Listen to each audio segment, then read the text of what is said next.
Hello everyone, thank you for joining us today on this afternoon's webinar. My name's Amber, I'm from the team here at NQA and I'm happy to introduce to you the third section of our 4-part webinar series with our associate partners Auditel. This series breaks down the journey of achieving carbon neutrality aligned with the PAS 2060 standard, and today we're going to be focusing on carbon offset credits. So I'm pleased to introduce Carbon Solutions Specialist Mark Miller, who will be presenting on step 3 of the journey, which is titled Carbon Offset Credits and Verified Carbon Neutrality. The session will run for approximately 45 minutes and there'll be time at the end for a Q&A. So if you'd like to submit a question, you can do so in the chat box available and we'll address as many as we can at the end. There will be a recording of the webinar and it will be circulated after the session along with a link to request the slides. It's just worth pointing out that if you've already sort of submitted to request the links for the previous 2 sections, then it will be sent through to you automatically, so not to worry. So with that, I'll now pass you over to Mark and I hope you all enjoy. Thanks very much, Mark. Thank you, Amber. Good afternoon, everybody. What I'm going to do is to do exactly as Amber said and work our way through this carbon offset credit webinar. Right. So without any further ado, I'll kick things off with this. There's a photograph of me for your pleasure, and I'll move on from that as quick as I can. Right. I think to start with, what I'm going to try and do as we go through here is to pick up the certain factors which would make sense. And one of those is obviously going to be defining what a carbon offset credit is. So, and from that, move out from what a carbon offset credit is in terms of definition and its purpose and such like, and look at it in terms of where they come from, how you would get access to them, and some of the pros and cons that are associated with it, or as much as I can do in 45 minutes. You'll appreciate that it's an area of great activity at the moment as people are trying to tie down the idea of carbon offset credits, but also to look at the quality of them. So the majority of this is about those are carbon offsets which would fit under the label of high quality carbon credits or carbon offset credits, and you'll hear me use them called offsets, credits, carbon credits and carbon offset credits all the way through. This tends to be the way they're generally discussed in the world in general, so that's the reason for that. So if we look at these 2 definitions that are on the screen, and these are just 2 of many that are out there that we could actually have picked on at any one time to look at these. The gist of it is that what we're really looking for is carbon reduction, but it may be that carbon reduction will take a length of time which is either too long or too expensive, or the availability may not be there, and yet people want to be seen to reduce their carbon emissions as much as possible within their time frame. One of the ways to do that and to demonstrate that you are acting as a carbon neutral agent is to offset any emissions that you've actually emitted by buying carbon reductions from somewhere else.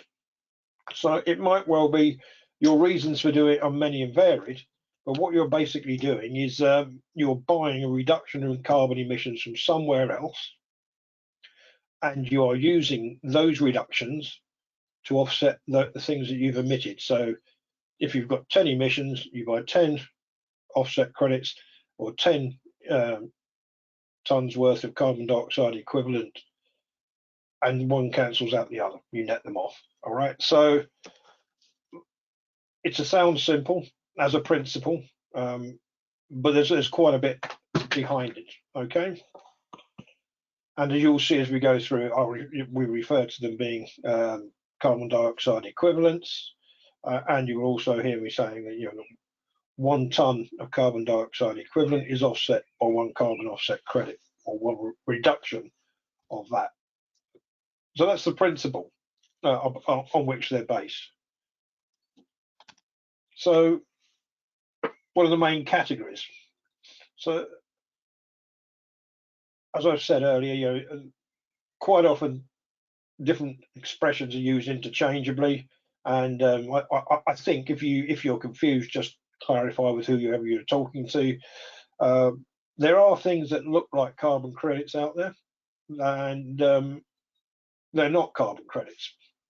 There's something very, very similar, and that can confuse matters, especially where fungibility is concerned. And fungibility, in case anybody's not familiar with the words, is to do with interchangeability. So if you've got it's an asset from one area having the same value in another. So if you've got if you're in an emissions trading scheme, trading allowances, a CDM, which is a compliance offset certificate, would be allowed to be traded in that separate scheme and across the registries. All right, so it's to do with that, and fungibility is one of the conundrums that's constantly trying to be fixed in this, is to understand whether equivalence is really equivalence, because it should be one for one. And it depends on how things are they're produced, and it depends on what they're used for. All right, so you have compliance offsets. Okay, these are ones that tend to be backed up through regulatory or quasi-regulatory schemes. Okay, and CDM, Clean Development Mechanism, is probably the one that fits into this most conveniently, and that is administered and governed through the United Nations. But there are other ones out there, other offset schemes, and an example of that would be the California carbon offset scheme, and several others in North America, which are specifically there to be fungible. So you can offsets generated from the offset scheme can be used in the emissions trading schemes. You can trade across the two registries. Now, that's fine. They tend to be much more expensive, and they're not voluntary. The one that we are specifically interested in for this, because of the link to PAS 2060, is what is referred to as a high quality voluntary offset scheme.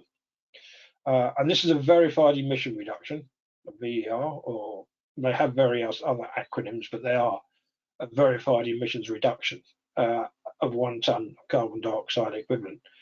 I've given you an example there, which is gold standard, which is one of the origins or schemes which we'll tackle later, and these are the main subject of the workshop.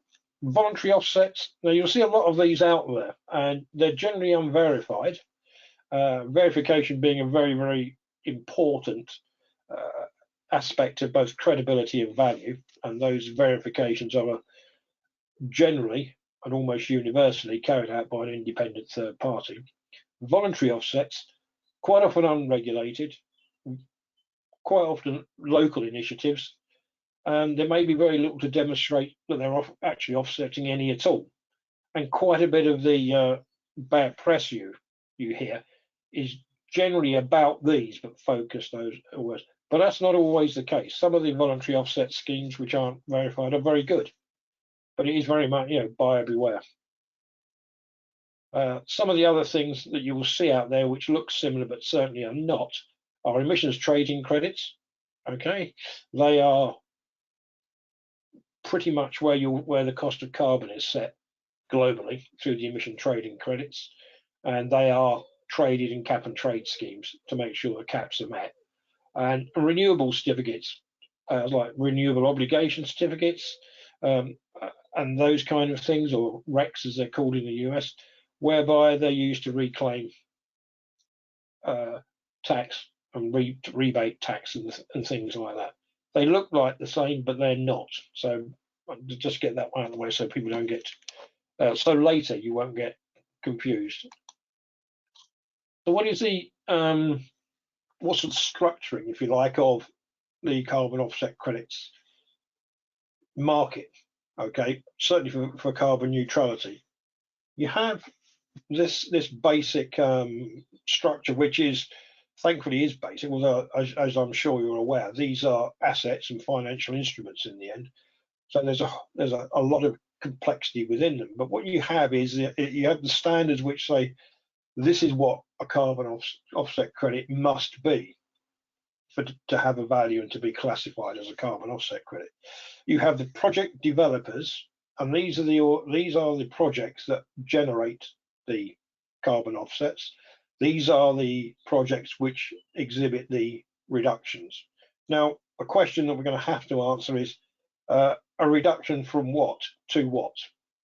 And intrinsic to this is the idea you have to know what the reduction is compared to.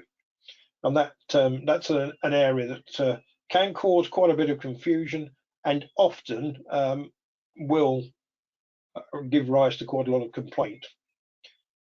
Once you have the project developers there, they tend to be linked to brokers, traders, and retailers. Now these are actually specific roles now, and have a particular definition, which you can see as to what each one does.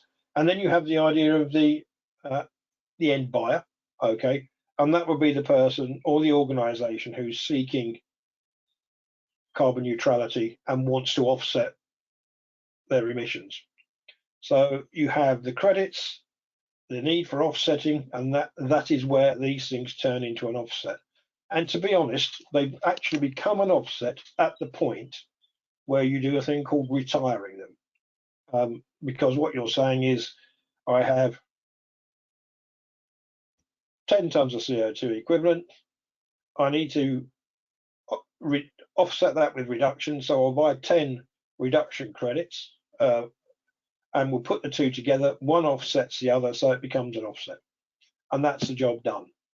Obviously, there's far more in between that. You have the roles of brokers, traders, and retailers, which you may or may not become involved with, depending on where you're going with this and what you're going to try and achieve. And hopefully, as we get through this, we will be able to see what some of these things mean. Another little reasonably complex diagram. These are the stages of a carbon offset project, okay? And as you can see, methodology development, project implementation, and offset credit issuance. So the implementation is the operation of it. Offset credit transfer, this is where the credit brokers and such like get involved.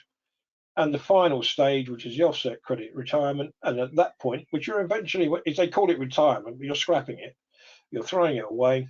And that's the point when the offset occurs, when you offset your emissions. One of the factors that we're obviously going to try and put across here is one of the objectives of an offset credit isn't carbon. Another one of the objectives is, in fact, to attract investment into projects that wouldn't otherwise occur. And that investment can take place at any one of these points, excuse me, there. So if you are looking at methodology development, which means it's quite simple and it's just an idea, if you start to invest at that stage, you're actually taking a higher risk. And because there's a higher risk, you can buy what amounts to the promise or the hope of these offset credits being generated in the future. So you can buy them, even though they don't exist yet. And by doing so, you're transferring capital and investment to the project to help it to happen. And at each one of these, as you go down them, the value of the offset credit increases as your risk purchasing them goes up. But what it can mean is by the time you get to the point when the actual reductions are being realized, all of the credits have been sold already in these forward and futures contracts.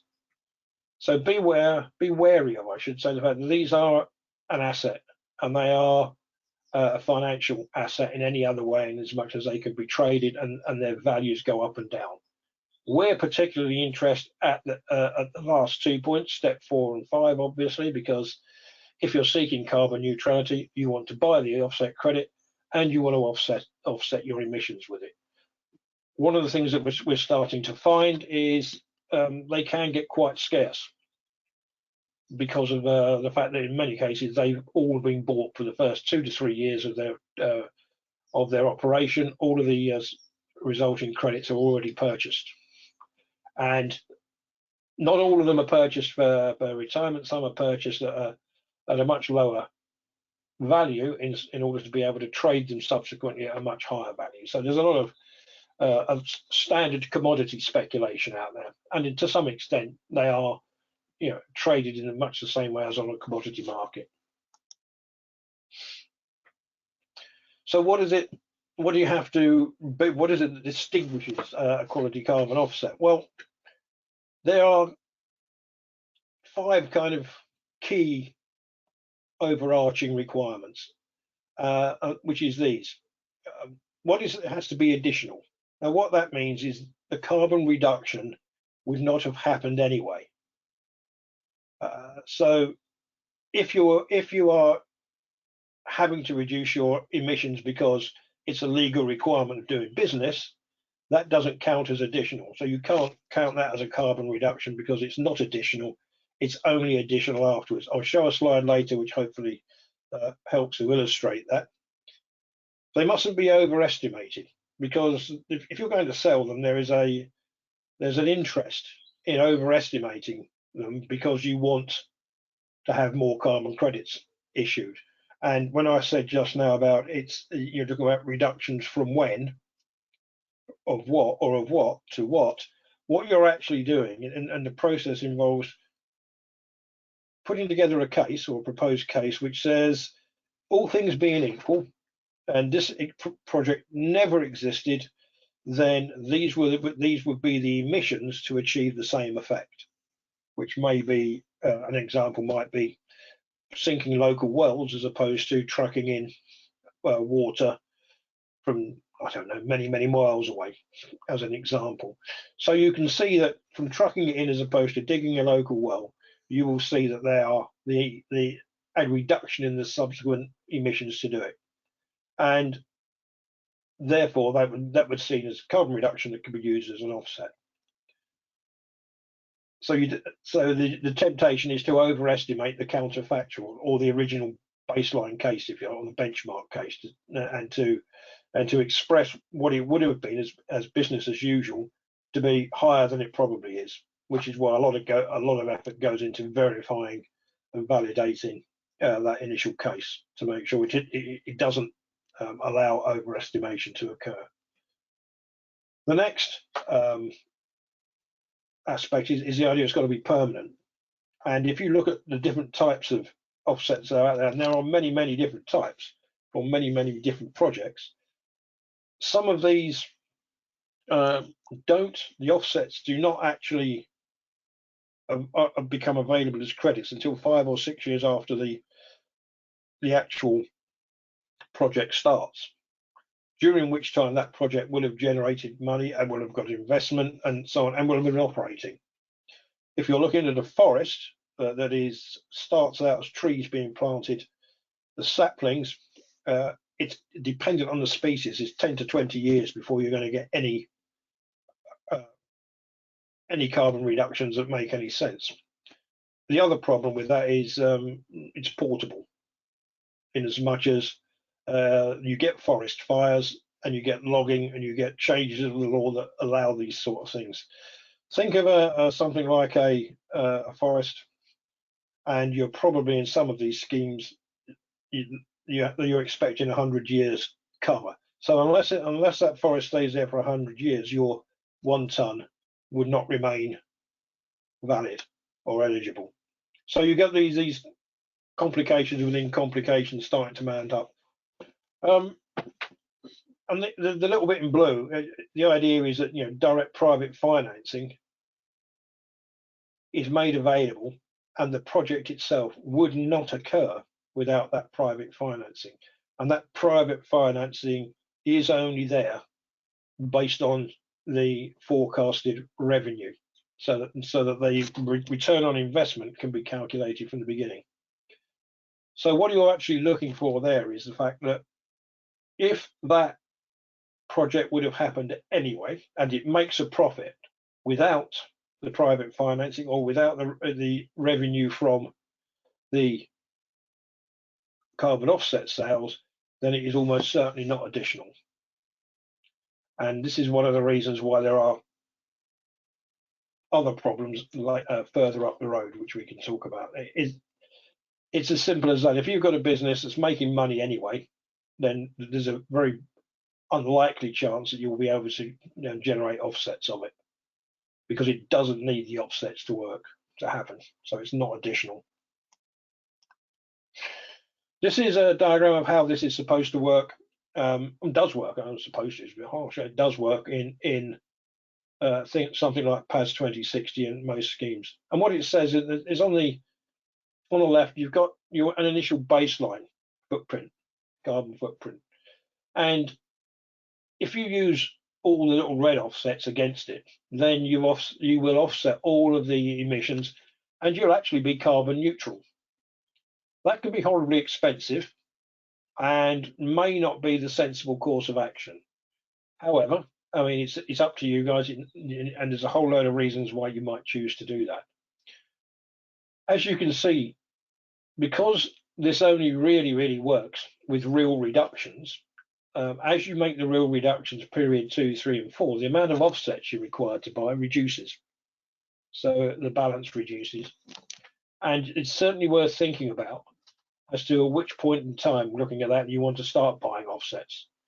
But your offsets are supposed to go down. Any offsets, this temptation to just carry on offsetting all of your emissions, period 1, 2, 3, and 4, and so on, and make no reductions, is a fallacy. Nobody's looking for that. There are no schemes left out there that would allow you to do that. Certainly, PAS 2060 expects reductions. You're not allowed to stay in the same position, which is 100% offset emissions beyond the first reporting period. So bear that in mind. How are they generated? The types of projects. This is a rough idea. This comes from the Oxford paper on this. There's two probable ways or pathways you can go down. One is you reduce the amount of emissions that are made. You're still emitting, but you're reducing them. The other side is you remove the carbon altogether, and this is probably where the world's going to. So you have avoided or reduced emissions, so you're not storing any carbon, but you're emitting less of it, or you're not emitting at all. And an example of not emitting at all might be not using a fossil fuel for local electricity generation. Right, so it could easily be something like that, or using totally different component parts, any kind of things. Emission reduction, short-term storage. This tends to include such as small forests and that kind of thing, but I'm sure we can think of loads of those. It's a problem because is it an offset if within 5 years that same carbon is now back in the atmosphere? So there's a lot of debate around that. And then you've got emission reduction, long-term storage. They would be forests, afforestation, which is forests being remediated, or not encouraging deforestation such that you can plant other forests thereafter. Right. So there's it's almost like forestry as an offset, or bio offsets come in three possible flavors. One is leave it alone, make sure it carries on, and a mature tree will sequester far more carbon than an immature tree. The second one is if the forest is damaged, then you allow it to keep going, you allow it to remediate itself. And the third one is you start planting forests. And as I'm sure you appreciate, the first two give you a much more immediate reduction, and the other one could be 10 or 20 years away. It distinguishing between the three makes a huge difference when you're considering which ones to choose. The other one's carbon removal, and without this, nobody's going to be looking at the latest models. Nobody's ever going to get to net carbon zero without actually removing some out of the atmosphere. So you've got carbon removal, short-term storage, and that can include sticking it in a hole in the ground, for want of not wishing to trivialize it, but trying not to digress too far or chase this too hard, or carbon removal long-term storage. And what you have out there at the moment, there are things like manufactured limestone, where the carbon and carbon dioxide equivalent is reintroduced into a substrate and creates limestone, but not in a geological time frame. So you're locking it up geologically. So there's quite a bit of that going on out there as well. All in good time, I think, is the best way of looking at it. There are things that look similar but are not the same. Anything that takes the emissions from something, I don't know, something like a steel plant or whatever, and turns it into biodiesel, is actually, that's very, very short term, and it's not something that's offsettable, because that biodiesel is then used, or no, renewable diesel, if you want, or whatever you want to call it. I think they call it low carbon or fossil fuel, if we're going to use the correct word, circulates back into the atmosphere very quickly. So you're taking it out in one place and putting it out in another. So it's another example of something that might look like it could be an offset, but actually isn't. And this, I think, it gives you an idea of how this shapes out over time. At the moment, well, this is 2020, but at the moment, where the proportion is as it says there. You've got your avoiding emissions and emission reductions. You've got some carbon removal in short-lived storage. You've got some carbon removal in long-lived storage, and you've got carbon removal, as I said, in very carbon reduction in long-lived storage. And what it's basically saying is by 2050, it's all going to be locked up with carbon removal with long-lived storage. It remains to see, but what it shows is the relationship with the technologies now and the opportunities now, and how that will shape up in time for generating different types of offset as we go forward. This is just another way of looking at it. This is from the Trove Research, and it shows you a range of possible solutions. There you've got the nature-based ones, and you will hear things called nature-based is another expression, which is forests and ecosystems. And we've already mentioned reducing emissions from that. You've got negative emission technologies, carbon capture and storage, and bioenergy carbon capture and storage models. And you've got, to some extent, renewable energy in least developed countries. And this introduces another issue out there, is that certainly for power generation, it's very, very difficult if you're in what is known as a developed country or a medium wealth country to demonstrate that there is any additionality in what you've done. And that is something you need to look out for. And the reason for that is very, very few enterprises are taken up in these unless there is a profit already in what they're doing. So there's a lot of argument about that as to what is and what isn't eligible or not eligible. But I won't go through that in great detail. That's there for you to look at. But as you can see, you've got supply volume issues, and you've got cost calculations, and what you would expect is over time those to adjust and start moving up and down, and the cost calculations to go down.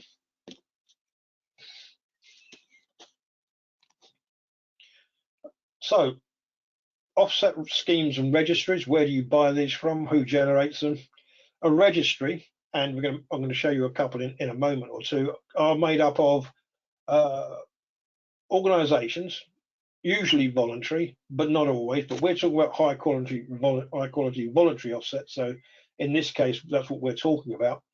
They develop and approve the standards against international norms. They take on the projects, review them against these standards, and they decide whether that project should go ahead, whether it will actually generate genuine offsets. And then they operate the registry systems where the issue, transfer and retirement of offsets happen.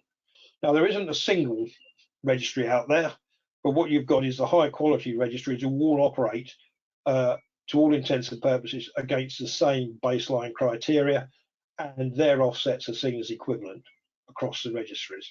So an example of this, in this case, is this one, the gold standard, which is a which is a registry which does all of these things. So as you can see, it offers certified and internationally recognised standards. The emissions are real and permanent, so there's a guarantee that, and they don't just tick these off. They have an army of people who go around and verify this.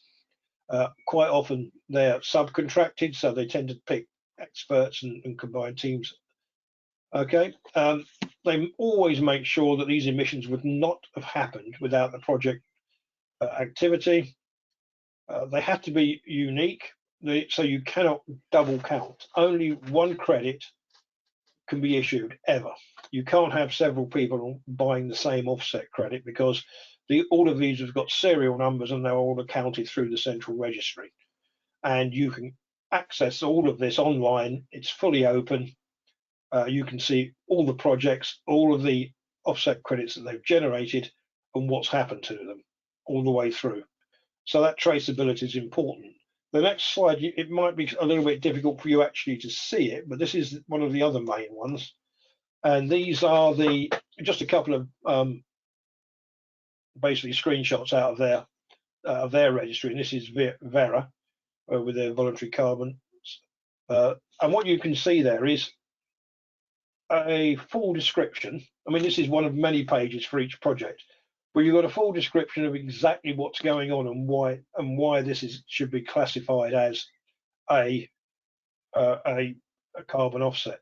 There will be loads of other documentation that you can get to, which shows the business case, the financial case, the verification activity, the standards, or any range of calculations. But just to give you a rough idea of what the top line information is, and with all that information behind it, this is it. And this is why this is high quality, because all of this is baseline requirement. They have to have this at the very least to show that the offset bought meets all those requirements. So it's very important certainly when you're looking at PAS 2060 to make sure that you're buying offsets, whether you buy them yourself or you buy through a trader or a broker, sorry, a retailer or a broker, that you can get this. And it's quite feasible for you to go on these sites and specify which project you want your offsets to come from. They might not be available, but you can do it. So you can pick your offsets and you can pick the project that you take the offsets from. What's the problem? Well, for all of that good stuff, scalability, I'm afraid, is a real issue with this. So what you've got there is something from the Institute of International Finance. Sadly, this has long since been moved on. So it's, the demand going up by a factor of 15 by 2030. Well, it's likely to go up by a considerably larger factor than that, more like 100. And by 2050, I don't think anybody actually really knows now how many more carbon credits that you're going to have to have in the marketplace. And there are reasons for that as well, to do with certain industries where the opportunity to reduce carbon is long in the future. So they have to go down this route to offset their carbon emissions, aviation being one of them. So the carbon credit, and this is high quality carbon credits, okay, let's be very specific, is worth upward of 50 billion in 2030. Well, I don't know how much more. I'm waiting for the new reports, but I'm almost sure that from what I can see, it's more than that. So you've got a small supply, large demand, price inflation, heavy reliance on investment in technology to make up the shortfall. We can give up and leave the planet, I suppose. But what you've got there is an expression there. So the total human greenhouse gas emissions and what is probably presently committed to net zero or carbon neutrality. Now, the little one at the bottom there, which says the carbon maximum offsets ever, that is absolutely the maximum offsets you can ever generate based upon what we know now. It is not what will actually be generated, because to do that maximum offset ever, you would pretty much have to use up all arable land in the world, and so we'd starve anyway. So there is a serious scalability issue and this is being seriously addressed. It's been picked up, and it's being pushed hard, quite hard all the way through. So it's depressing, but not as depressing as you think. So what are the scalability issues? And these are the key issues. Obviously, there needs to be an increase in supply, and one of the ways to do that is to increase the price of the offset. That might sound counterproductive, but what it will do is it will encourage more projects to be put in place, because the finance will be easier to get hold of. The other one is allocation and labeling. Certain types of offsets will be specifically labeled and allocated to certain things. For instance, aviation and the Corsia scheme, which requires high quality offsets in order to offset all of the aviation emissions in the world. Right, so they're going to require an awful lot of these. So rather than the opportunity for them to go in and essentially consume all of them, so there's nothing for anybody else, there is talk about labelling in order to make sure that there are categories that they can use and categories that are available for all the other markets. The liquidity in the market is not sufficient yet to generate enough of these. And the other thing that's happening, which may have been predicted but not expected, is a lot of the offsets are now being purchased not for their carbon reduction, but for the social co-benefits, which is the increasing investment in less advantaged communities and the social impacts for those local communities and environmental impacts, rather than the buying them for the carbon. So the carbon is being bought, but not the carbon credits being bought, but not for the carbon. So that carbon doesn't go towards offsetting carbon. So things are getting quite a lot more sophisticated. It does mean it's going to get harder and harder to deal with. We've already talked about these quick key quality objectives, in particular the idea of additionality. But with that, there has to be this avoidance of double counting. And one of these is you have to have a very, very good registry which is transparent, and that is what's happening.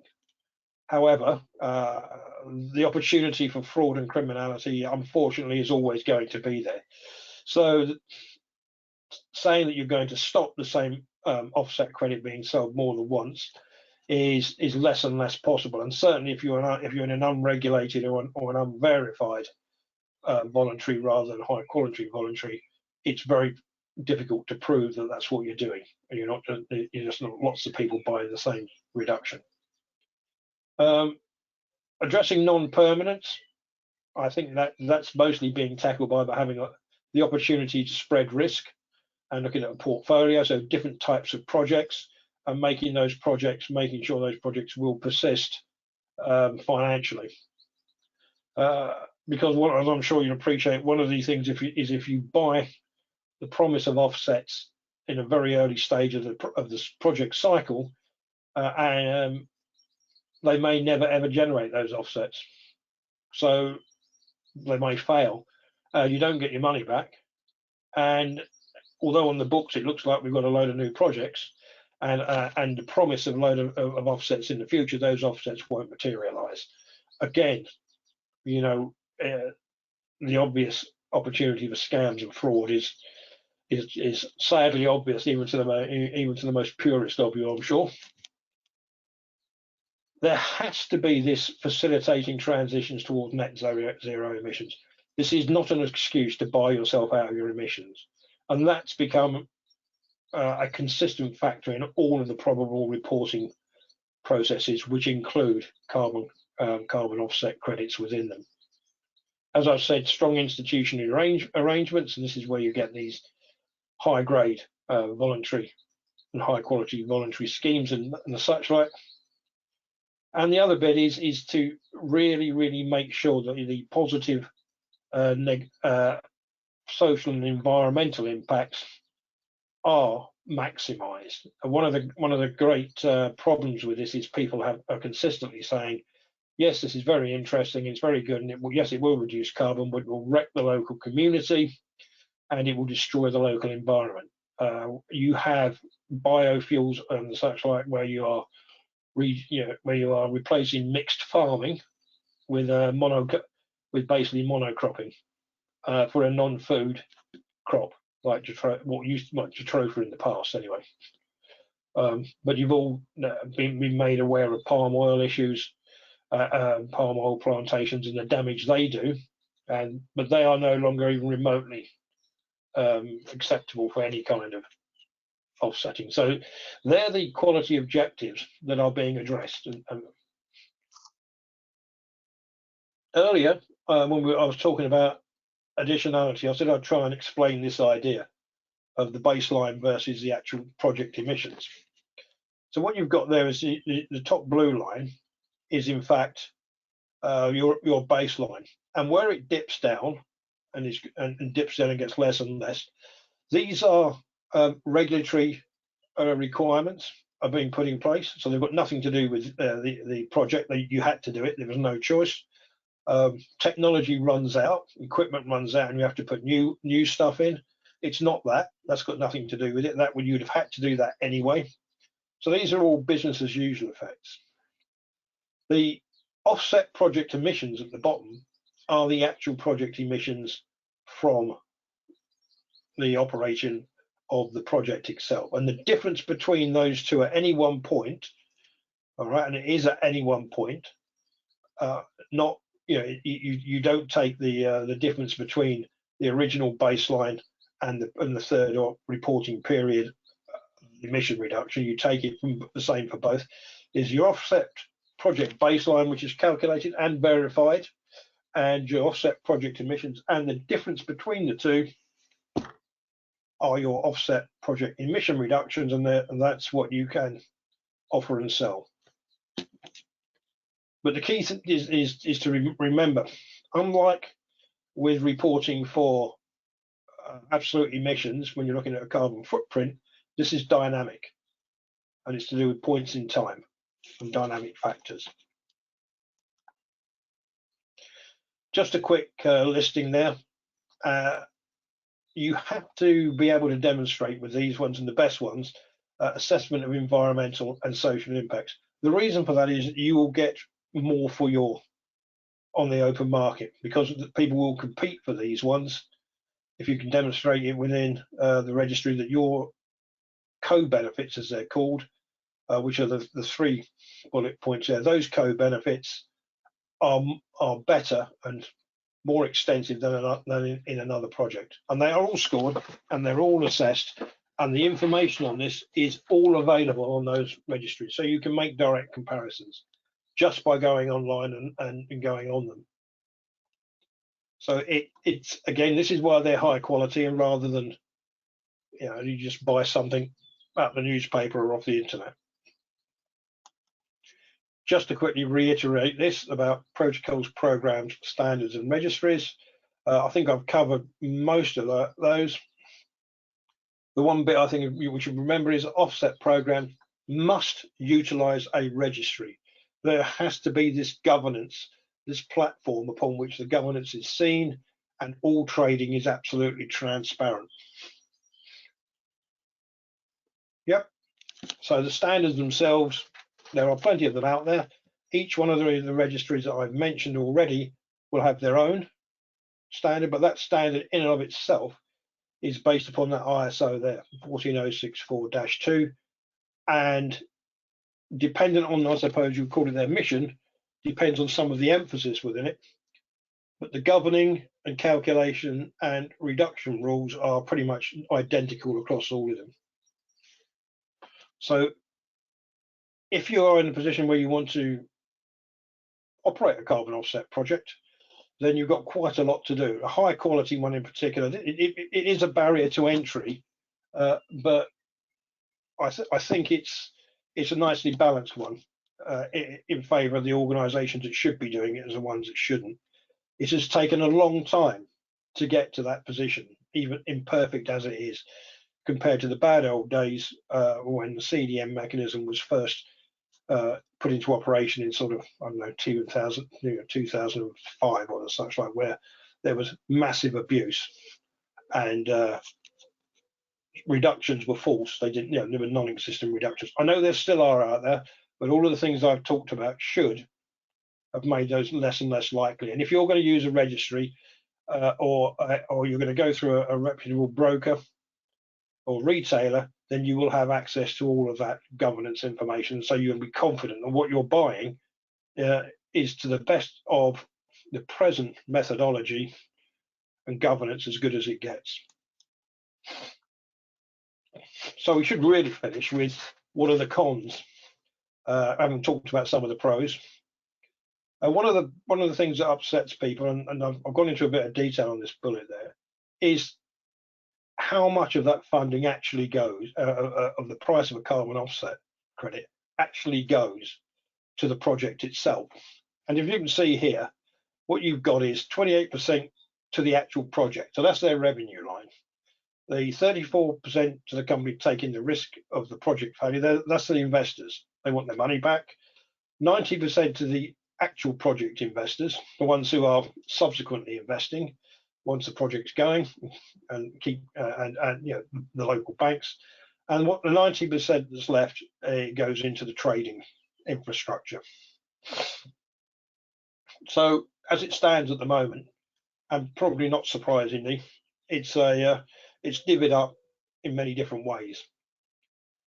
Indulgence controversy. This is an old medieval concept, but the idea is you buy offsets so you don't have to do anything else. If I buy offsets, I can carry on as usual and emit away to my heart's content and flood the world with greenhouse gases. Well, that's not true, but it is a risk, and it is something that people keep their eye on, and it will keep being questioned, it will keep being reviewed, and it will keep being policed.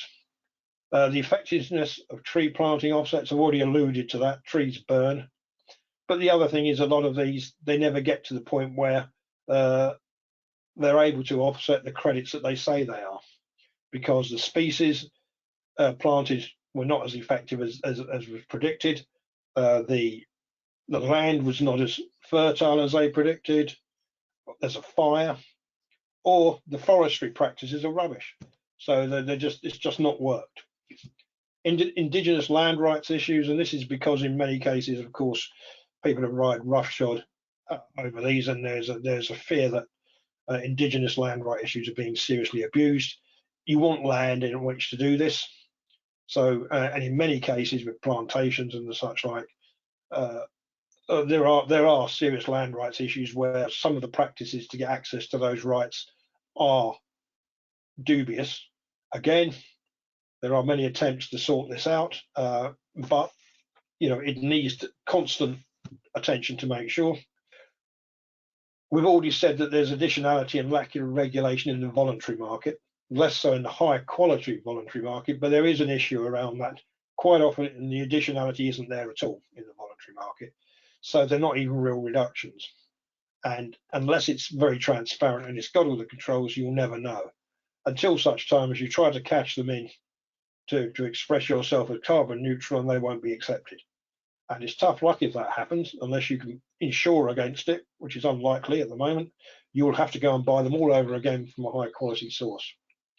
The idea of perverse incentives, these are things like one of the ones I've already mentioned, which is the indulgence controversy. Another one is it means that there is less incentive to encourage regulation. That might sound odd, but if you think of the way additionality is counted, if those carbon reductions which are additional now become subject to a regulatory requirement, they're no longer additional. So the carbon reduction output drops, the revenue drops, and et cetera, et cetera, et cetera. The other one is overproduction of items in order to claim those. One of the ones that used to be, which is stopped to a large extent, was the overproduction of more aggressive greenhouse gases, often HFCs and PFCs, but could be nitrous oxide, it could be methane, but generally not methane, to be honest, whereby you were producing this anyway, and you had a market for 100 units of it. So what you would do is you would produce 120 units of it, and those other 20 units you would incinerate as waste. And because of the high global warming potential, you would find a way to show that there were massive reductions. Now, if you've got a standard refrigerant with a global warming potential of 2000, for argument's sake, and when you burn it, okay, you turn it into carbon dioxide, what you've done, which has a global warming potential of 1, you have effectively generated 1,999 carbon credits for all of the wrong reasons. And that was a real risk, and it did happen. It's been mostly stamped out, but it is a classic example of how these things are being abused. We've also talked about negative secondary effects to local communities and such like, and there are horror stories out there, but there's some really good ones as well if you read the registries. And the other one is this idea, this accusation of leakage, which is you're taking all of your emissions in the UK and you're passing them off to other parts of the world where they're being emitted anyway. However, because what you're doing is financing a carbon reduction and there is a net environmental and social benefit there, in actual fact, the leakage is not as extreme as you think. There is a net positive associated with it, often forgotten when people are accusing you of, well, you're just sending your emissions elsewhere. Yes, but by doing that, all these other benefits are happening. It's not as good as making the emissions disappear, but it is good because something good is coming from it. And one of the things to consider is when you stop doing that because you reduced all your emissions, what will happen to all those projects with all their social and environmental benefits? Anyway, I thought I'd end on the cons because that's a bit miserable, but that's me. There you go. Sorry about that. So that's it as far as it goes. I don't know if anybody wants to start to ask questions. Yeah, that's great, Mark. Thank you. I'll jump in here and pick up on some of the questions that have come in. First of all, though, thank you for the last 50 minutes there. Apologies, the slide format was slightly the wrong format for some viewers, and that would have meant some of the slides a bit small to see. However, copies of the slides will be available, as Amber mentioned at the start, so hopefully that will rectify the issue. So, look, Mark, mindful of time, first question that came in fairly on in the piece was, can you purchase credits generated through regulatory schemes such as CDM and use those within a carbon neutral verification or certificate verification process for PAS 2060? So can you go higher than is specified in PAS? You can, and if you look in PAS, I think you'll find the CDMs, one of the ones that are listed, but it certainly is with Corsia, the aviation scheme. You can. It's up to you. CDM's going through a major upheaval at the moment because it was perceived very low quality, and at one point you couldn't buy CDM credits because nobody wanted them, which it means there was another danger. There was a lot of legacy CDM credits out there that were generated in the bad old days that nobody bought. So when you buy one of these, you know, caveat emptor as to how long it's been sat there. So you can check the issue date of these. So don't buy legacy CDM credits. Mm-hmm. Yeah, and then that's the warning about, you know, provenance that we hear a lot around offsets is looking at that sort of aging of them, and yeah. Unlike red wine, and the age is not often a betterment. No, it's not. I mean, the really good ones are bought and retired very quickly, and the very, very old ones. If you see offsets for five quid or £1, then you'll get what you paid for. I think is the way of describing it. These generally come in now, I mean, 30 to 35 euros. Okay. We've got a couple more questions to punch through, just in literally only a few minutes left in the session. So a couple of sort of questions merged into one here by Chris Kirkland. The goal of is carbon reduction, therefore, is there a maximum percentage that you can offset and still be classified as net zero? And I guess you maybe addressed that in some of the later slides. Carbon neutral can't be claimed with 100% offsets under PAS. Is that correct? It can, but only for the first year. Okay. And just to say, you haven't had a chance to make any reductions yet, but there are schemes out there, just really quickly, where certainly the things like the California Air Resources Board, where you're only allowed a percentage of the overall emissions as offsets, and that has to reduce year on year. So some schemes have got quite aggressive with that.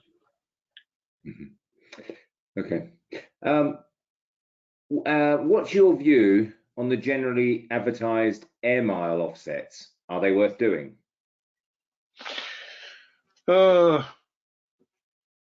I'm curate's egg, good in pieces. I don't think they are equivalent to real offsets in many cases. What you will read between the lines, if they're saying this is an offset scheme and we're doing it this way, which you say we're buying high quality voluntary offsets, which they probably won't, by the way, but they can at least show a pathway to that. That's better than just saying, we're planting some saplings for you. Okay. The question here from Phil, the UN Global, they suggested back in 2016, the minimum offset costs should be around $100 a tonne if we want to see change actually driven. Do you agree that prices are way too low at present to drive real reduction? Yeah, I think they are. One of the reasons for that is because we need more of them, and they need to act as a deterrent. While they're as low as they are, then we're not attracting enough investment to address the scalability issues. There just aren't enough projects. Equally, while they're that low, then the carbon reduction temptation is much lower, isn't it? You should be, the deterrent factor's much less. Absolutely, it's a great argument for why, as we spoke to a lot of clients about, starting the journey for decarbonisation, development of a carbon reduction plan now is very much safeguarding for when these prices do head further north in the future as forecast. So, a couple of very quick questions for the time we've got left. So if I can, Mark, just very short answers on these last two questions. If the project is to replace shipped in water with a water well, will that generate carbon credits every year going forward? It may, depending on the actual project itself. Okay, because where that will change, of course, is if somebody puts a pipeline in, then you've got a different issue. Suddenly it's not additional, but you don't know that, and some schemes reduce, basically create credits annually. Some it's 5 yearly before they issue. Some are 6 monthly because the cycle time of the process is so quick, and they can realise the revenue much quicker. But there are verification costs. Clearly, you're going to have a lot of more verification going on, because the only way you can release those credits is for an independent verification that reduction is a true reduction. Okay. Look, we are just about on time there. Apologies, there's just one or two questions left that we won't necessarily get around to. There's a good question there actually about woodland carbon code. I get asked that one a lot myself, so I will just fit that one in actually. Mark, do you view credits verified under the woodland carbon code to be permissible with past 2060 as high quality by definition? By definition, not necessarily, but in practicality, knowing them and knowing what they do, I would hope that they would get onto that list fairly quickly. It's not necessarily there now. It's a highly creditable process and scheme, in my view. Yeah. Great. Okay, look, folks, and Mark, again, thank you, Mark, for your time. Thank you, everybody, for listening in to this third instalment in the practical journey of past 2060 verification of carbon neutrality. We've got one more left in the series next Friday, where we'll examine the verification process. I'd like to thank everybody. A reminder again, NQA will be sending out a link which will give you the download of the video recording and other useful links. It will also give you a link to be able to get the slides directly from us. We're more than happy to share those. Thank you all very much. If you've subscribed to the slides on the previous workshops, you will receive today's automatically, so don't bother resubscribing. I'd like to thank you all again for your time. Thank you, NQA, for the opportunity. And again, Mark Miller, appreciate your time. Thank you. Thanks, everybody.